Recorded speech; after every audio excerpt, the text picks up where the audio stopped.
आज हम लोग पढ़ेंगे भूतकाल। सबसे पहले ये बताओ कि भूतकाल में चल रहा है या जो बीत गया।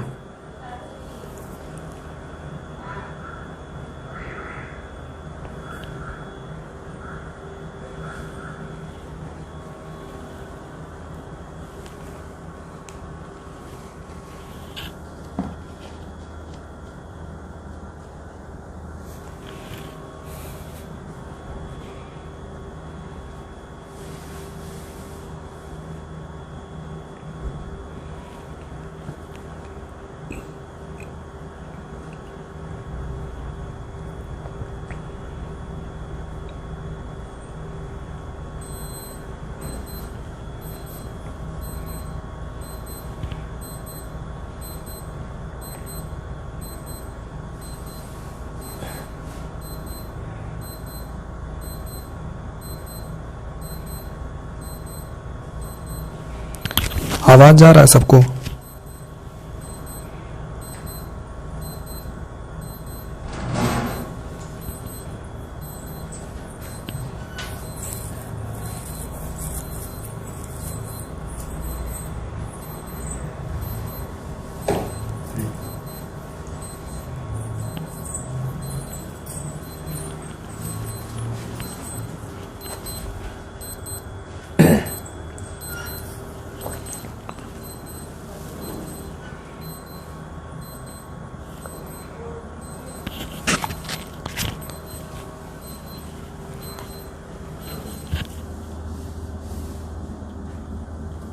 चलो ठीक।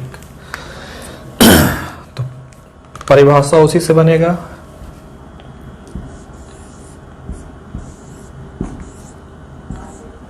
बीते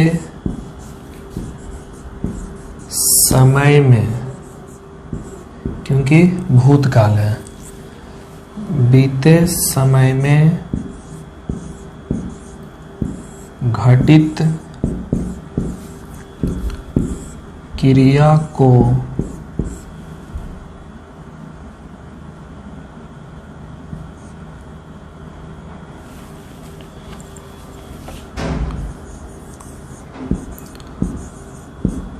भूतकाल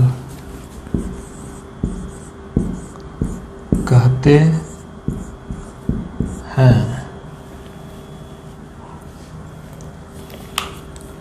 सबसे पहले भूतकाल जो बीत गया, तो बीते समय में घटित क्रिया, जो क्रिया घट चुका है, यानी जो काम हो चुका। क्रिया मतलब होता है काम। तो बीते समय में समय बीत चुका है, घटित क्रिया वो काम हो चुका है को भूतकाल कहते हैं। परिभाषा बहुत सिंपल है। बीते समय में घटित क्रिया को भूतकाल कहते हैं। एग्जाम में 2 नंबर का क्वेश्चन आ सकता है, भूतकाल किसे कहते हैं। तो परिभाषा लिख देंगे उसमें कि बीते समय में घटित क्रिया को भूतकाल कहते हैं। जैसे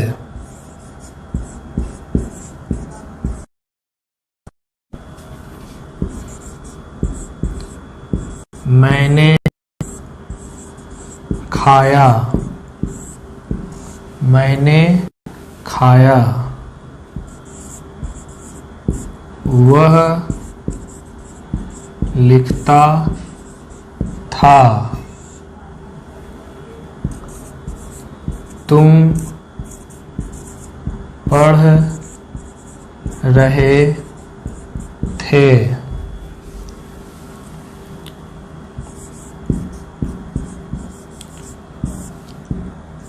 सोनू ने पढ़ा होगा,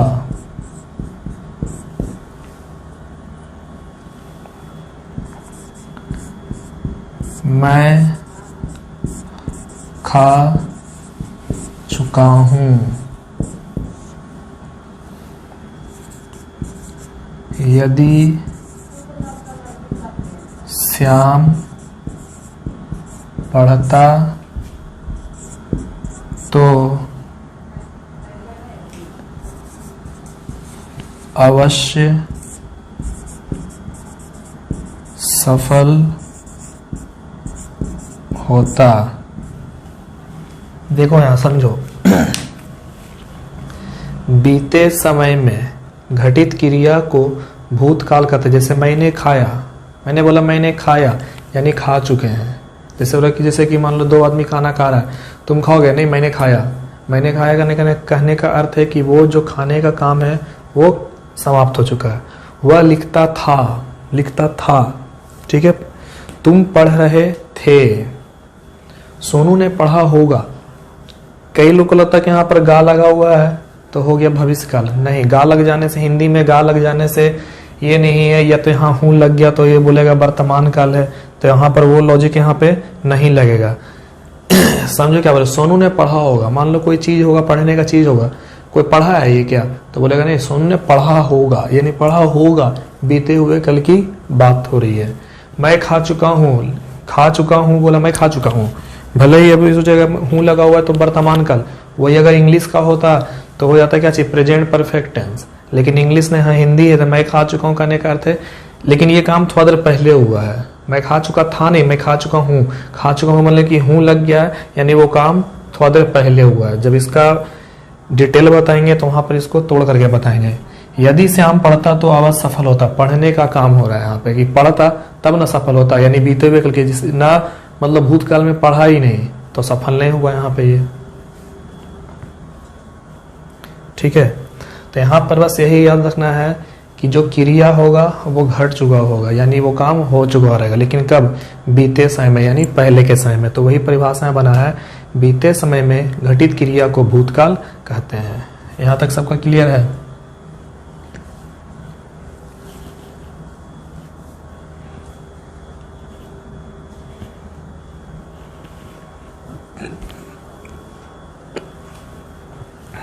लो सब लोग स्क्रीनशॉट।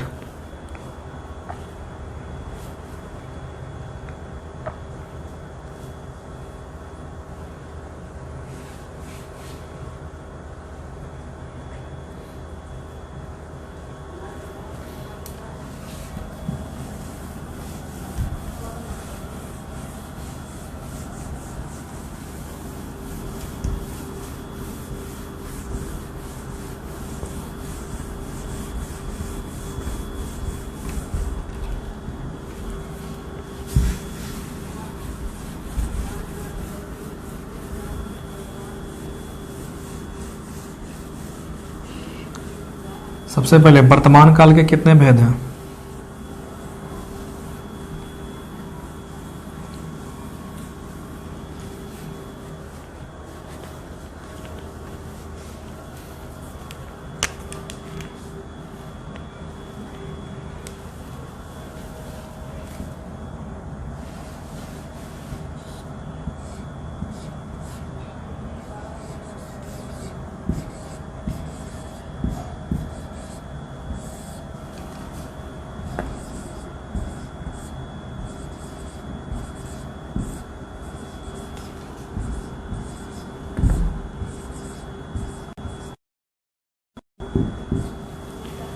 पांच। आज याद रखेंगे कि भूतकाल के 6 भेद हैं। ऑब्जेक्टिव में आता है और आ सकता है कि भूतकाल के कितने भेद हैं, तो भूतकाल के 6 भेद हैं। याद रखेंगे सब लोग कि भूतकाल के 6 भेद हैं। अब 6 का यहाँ पर बारी बारी आप लोग भी चाहे तो नोट करते हैं। पहला है सामान्य भूत, दूसरा है आसन्न भूत,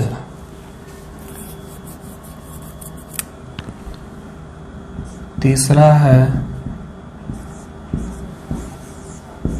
पूर्ण भूत,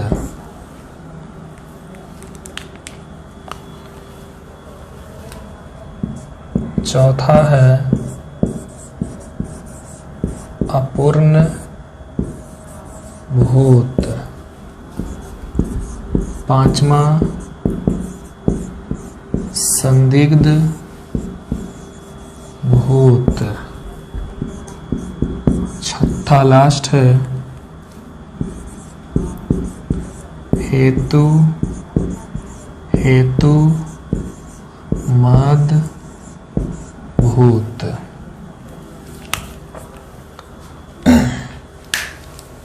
सबसे पहले ऑब्जेक्टिव में आ सकता है, सबसे पहले वर्तमान काल के 5 भेद, भूतकाल के 6 भेद। ठीक है, याद रखना है कि भूतकाल के 6 भेद होते हैं। ऑब्जेक्टिव में आ सकता है, ये अक्सर ये क्वेश्चन आया हुआ रहता है, मैट्रिक में भी क्वेश्चन आता है ये। पहला है सामान्य भूत, दूसरा आसन्न भूत, तीसरा पूर्ण भूत, चौथा अपूर्ण भूत, पांचवा संदिग्ध भूत, छठा हेतु मद भूत।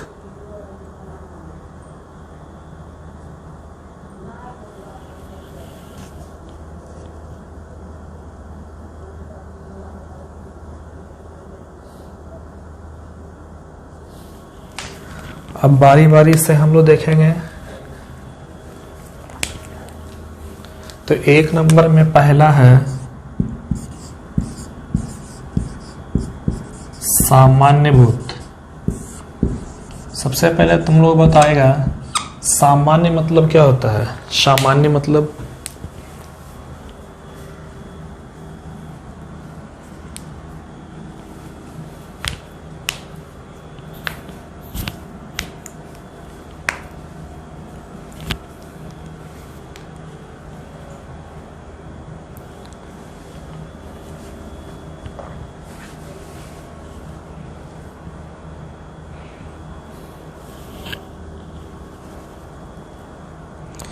सामान्य मतलब साधारण होता है, साधारण। ठीक है, तो उसी से यहाँ बनेगा।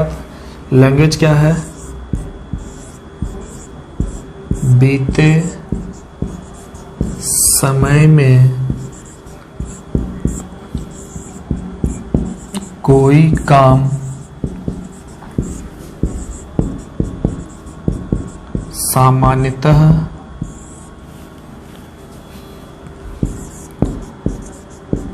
समाप्त हुआ हो,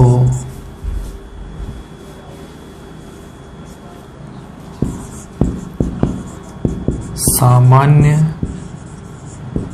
भूत कहलाता है।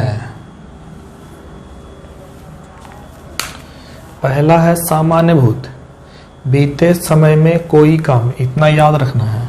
बीते समय में कोई काम कोई भी हो सकता है, सामान्यता समाप्त हुआ हो, यानी जो काम यहाँ पे जो भी काम होगा वो साधारण काम होगा। जैसे यहाँ पर हम एक उदाहरण देते हैं,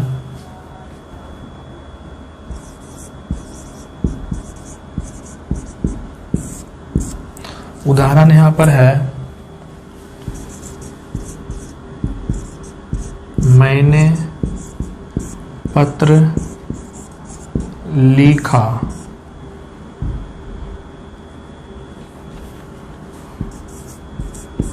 वे लोग पटना गए।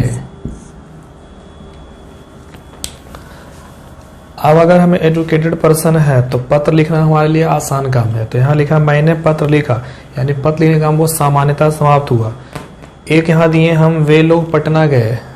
पटना बहुत ज़्यादा डिस्टेंस, बहुत दूरी पे नहीं है, जाना आसान है, यानी वे लोग पटना गए, यानी वो जो काम है सामान्यता समाप्त हो गया यहाँ पे। ठीक है, तो मैंने पत्र लिखा, वे लोग पटना गए से ये पता चलता है, यानी लिखना और गया यहाँ पर जो क्रिया है सामान्यता समाप्त हुआ है, इसलिए यहाँ पर ये सामान्य भूत के अंतर्गत आएगा। ठीक है, यहाँ पर ये हो गया कि सामान्य है तो याद रखना है सामान्यता। तो यही बोल रहा है बीते समय में कोई काम सामान्यता समाप्त हुआ हो, सामान्य भूत कहलाता है। दूसरा,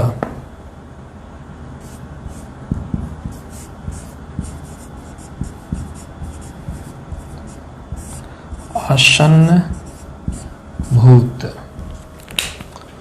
दूसरा आसन्न भूत।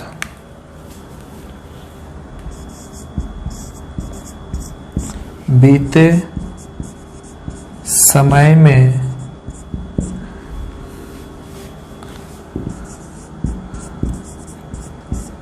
कोई काम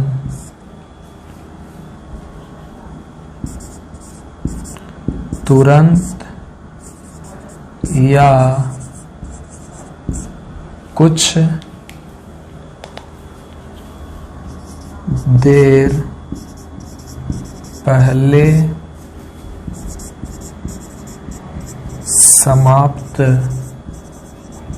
समाप्त हुआ हो,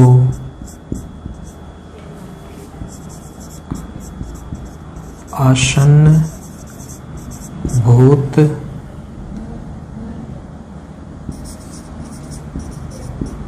कहलाता है।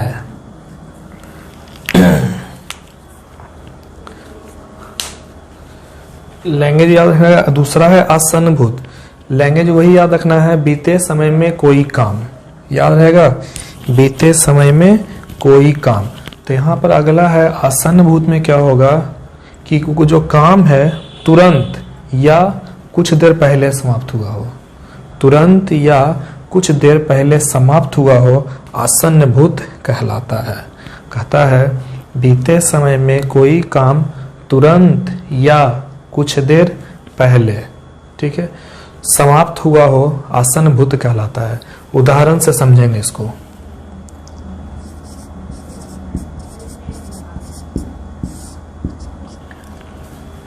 अभी तुरंत मैंने एक उदाहरण दिया था, मैं खा चुका हूँ।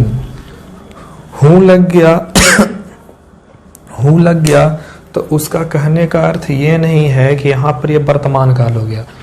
तो यहाँ पर बोला मैं खा चुका हूँ, मैं खा चुका हूँ, जैसे कि अगर वही अगर हम बोलते हैं मैं खा चुका था, तो खा चुका था कहने का अर्थ बहुत देर पहले।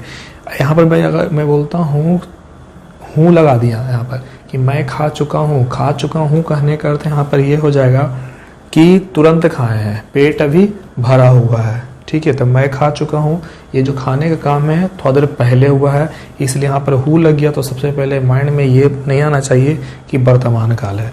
अब जैसे एक उदाहरण और देते हैं, राधा रोई है। यहाँ पर मैंने बोला राधा रोई है, तो रोई है कहने का अर्थ नहीं देते कि अगर कोई अगर रो लेता है तो रोने पे भले ही आंसू सूख जाता है, लेकिन चेहरा जो है थोड़ा देर के लिए क्या होता है, उदास रहता है। तो यहाँ पर हम ये कह सकते हैं कि आंसू सूख चुके हैं लेकिन जो चेहरा क्या है, उदास है। तो ये जो रोने का काम हुआ है थोड़ा देर पहले हुआ है, रोने का जो काम क्या है थोड़ा देर पहले या तुरंत हुआ है, ठीक है। तो यहाँ पे जैसे मैं खा चुका हूँ, पेट भरा हुआ है, राधा रोई है, आंसू सूख चुके हैं लेकिन चेहरा क्या है, उदास है, ठीक है। दो क्लियर है सबका?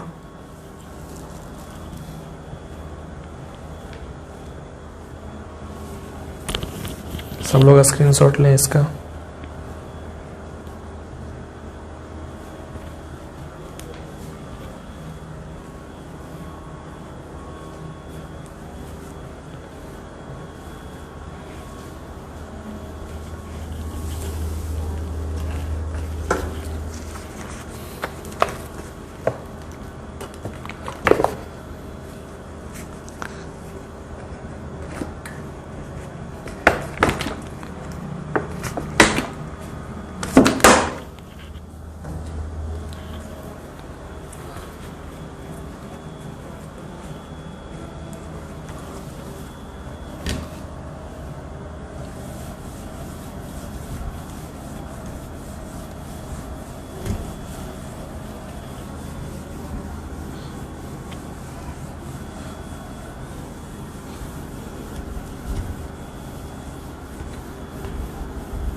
तीसरा आएगा पूर्णभूत।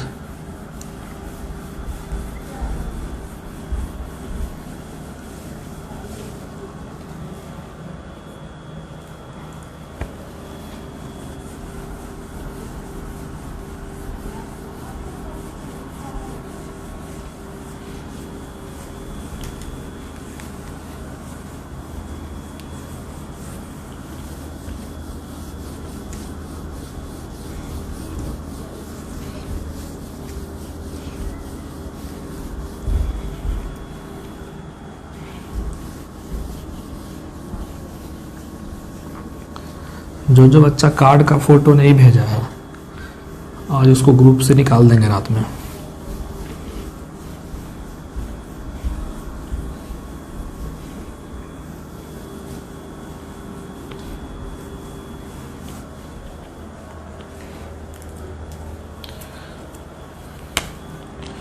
चलो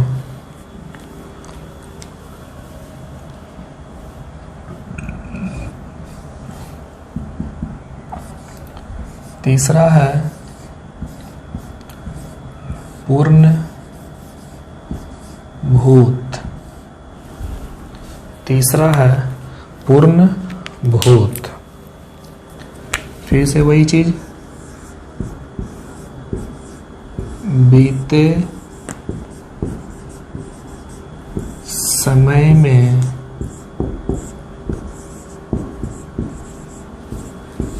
कोई काम पूर्णतः समाप्त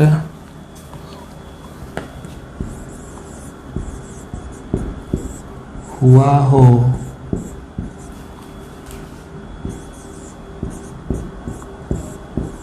पूर्ण भूत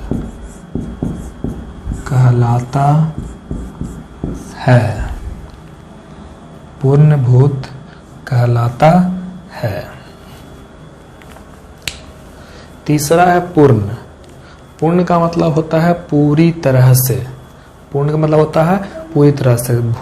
उस दिन हम बताए थे कि वर्तमान काल बताए थे कि वर्तमान समय में होने वाली, वर्तमान समय में होने वाली। दूसरा यहाँ पर है पूर्ण भूत। तो यहाँ पर सबसे पहले ये लैंग्वेज याद रहेगा आप लोग को, बीते समय में कोई काम।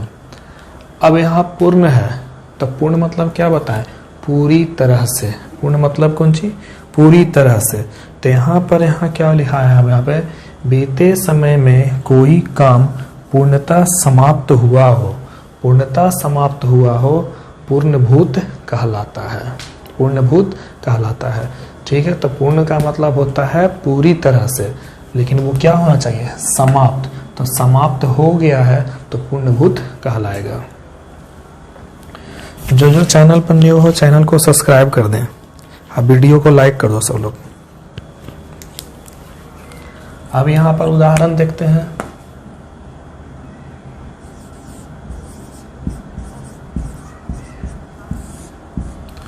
उदाहरण है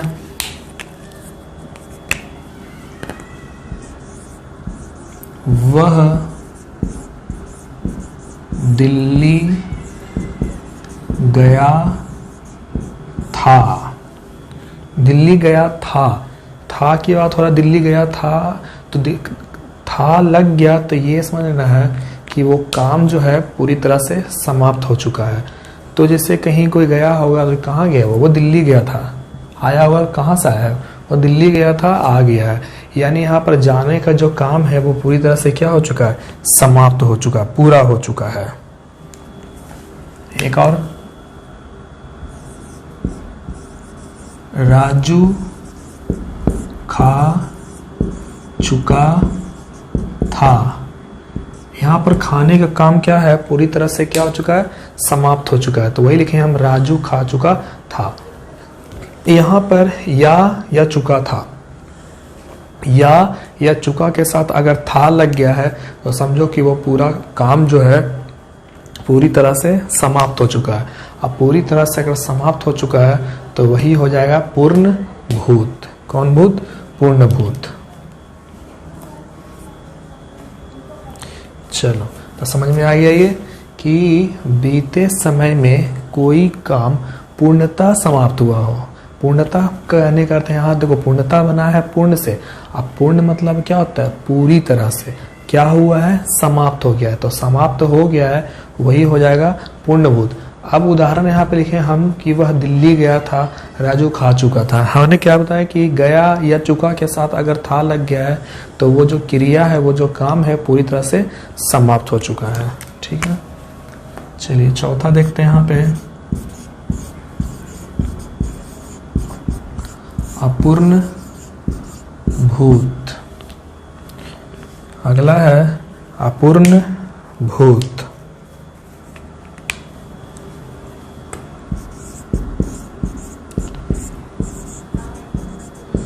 बीते समय में कोई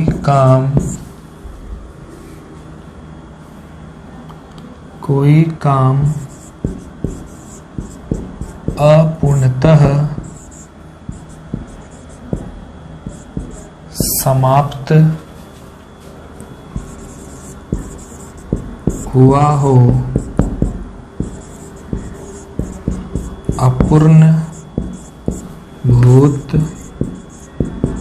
कहलाता है।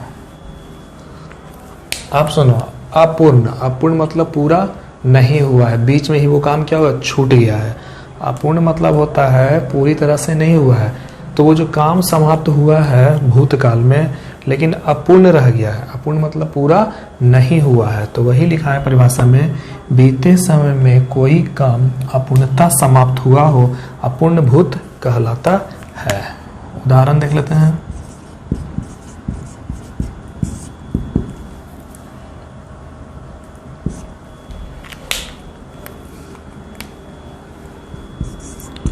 वह पढ़ रहा था। अब यहाँ पे लिखे वह पढ़ रहा था, यहाँ लिखते हैं हम तुम खेल रहे थे।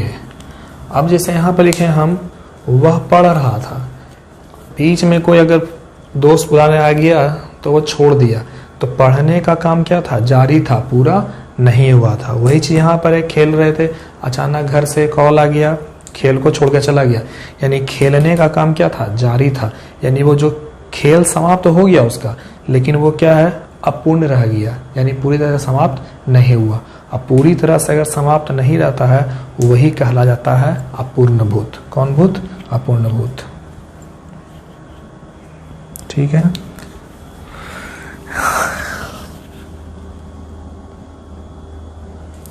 ठीक है, 4 समझ में आ गया सबको, 4 समझ में आ गया। वही यहाँ पर पूर्ण अपूर्ण में बस यहीं से पकड़ लेना है, पूर्णता समाप्त हुआ हो, अपूर्णता समाप्त हुआ हो। ठीक है, 4 तक आगे बढ़ते हैं। सब छोटा छोटा है, ये सब ऑब्जेक्टिव पॉइंट आएगा, इसीलिए इसमें इतना रटने की आवश्यकता नहीं है।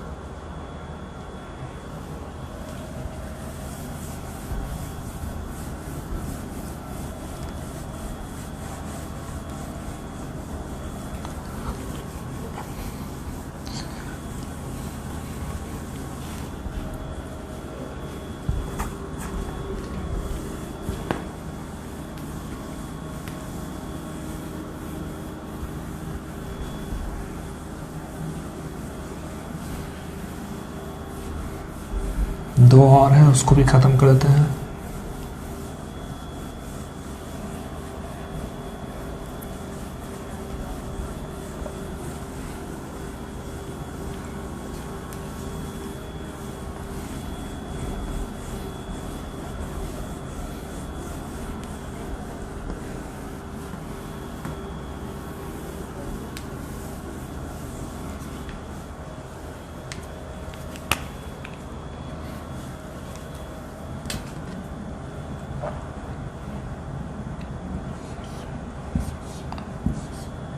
पांचवा है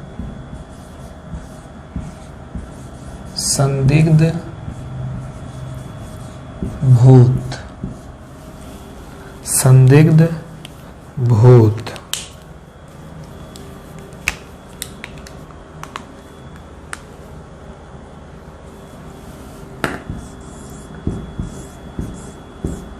बीते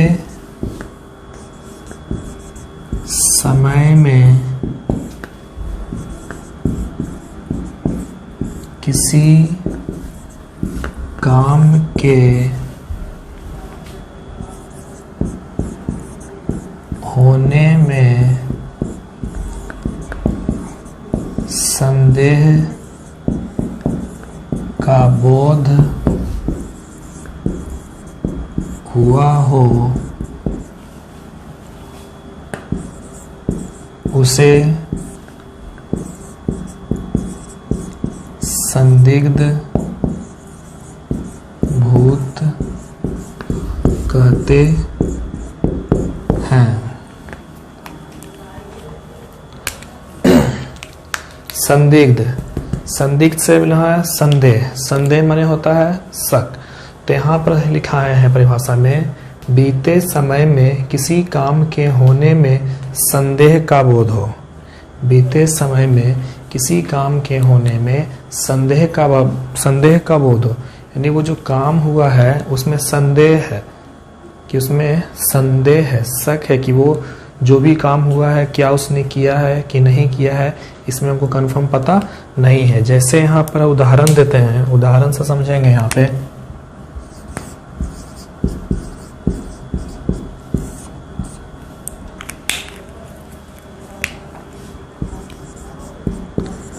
भाई गया होगा,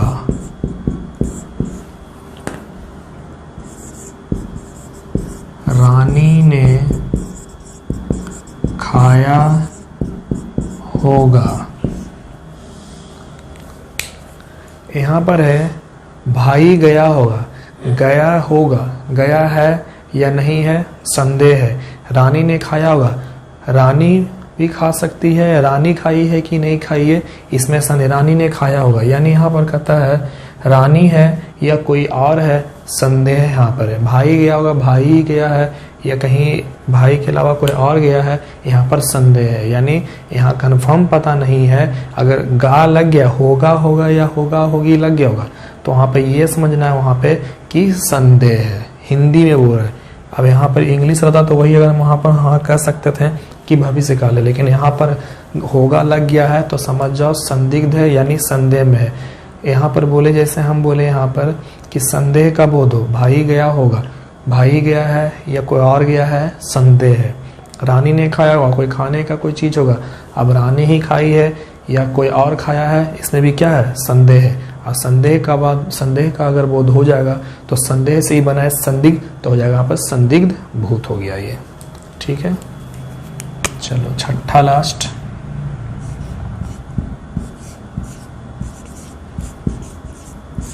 हेतु हेतु मद भूत। छठा लास्ट है हेतु हेतु मद भूत।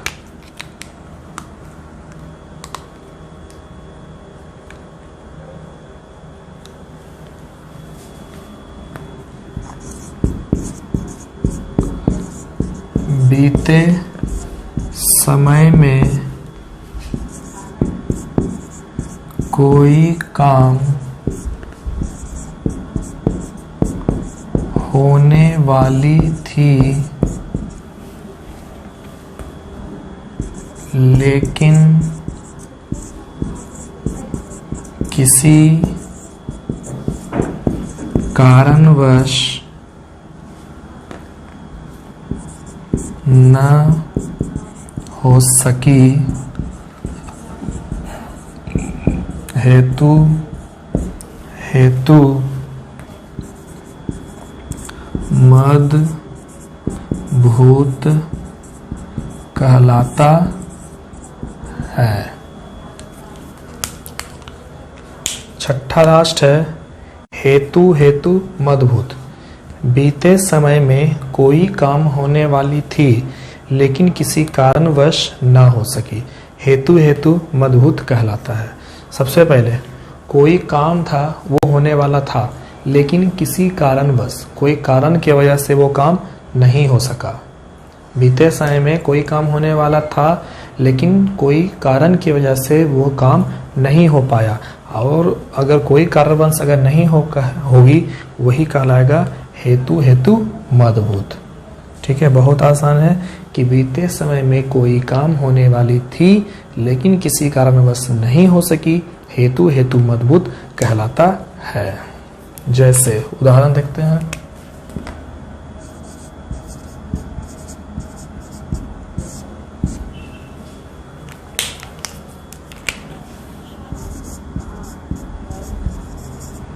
सोनू आता तो मैं जाता।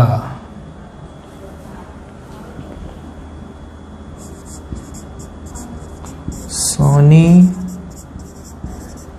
मेहनत करती